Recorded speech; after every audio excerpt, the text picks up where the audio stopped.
நம்ம கருப்பு இந்த மூவியோட ரிவ்யூவை பத்தி தான் பார்க்க போறோம். இந்த படத்தை ஆர்ஜே பாலாஜி டைரக்ட் பண்ணிருக்காங்க. இத ப்ரொடியூஸ் பண்ணது dream warrior picture. Music Sai Abhyankar, cinematography Vishnu. இந்த படத்துல ஆர்ஜே பாலாஜி, சூர்யா, த்ரிஷா மற்றும் பலர் நடிச்சிருக்காங்க. கேரளால பொண்ணு வராங்க. தன்னோட பொண்ணுக்கு ஆபரேஷன் பண்ணணும்னு கோல்ட வச்சு பாஸ் பண்ணலாம் அப்படின்ட்டு நினைக்கிறாங்க. சடனா அந்த கோல்டு திருட்டு போயிடுது. போலீஸ் கம்ப்ளைண்ட் எல்லாம் தராங்க.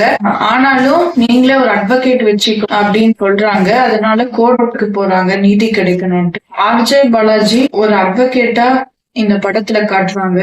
அவங்க தன்னோட கட்டுப்பாட்டுல இந்த கோட்டையே வச்சிருக்காங்க. இதனால நிறைய பேர் அப்படி ஏமாத்திட்டு இருக்கிறாங்க. மக்கள் ஒவ்வொரு ஹியரிங்கா தள்ளி வச்சு ஏமாத்திட்டு இருக்கிறாங்க. அப்பா பொண்ணு தன்னோட அந்த அப்பாவுக்கு என்ன பண்ணணும்னு தெரியாம இருக்கிறாங்க. அதனால கருப்பசாமி வேண்டிக்கிறாங்க.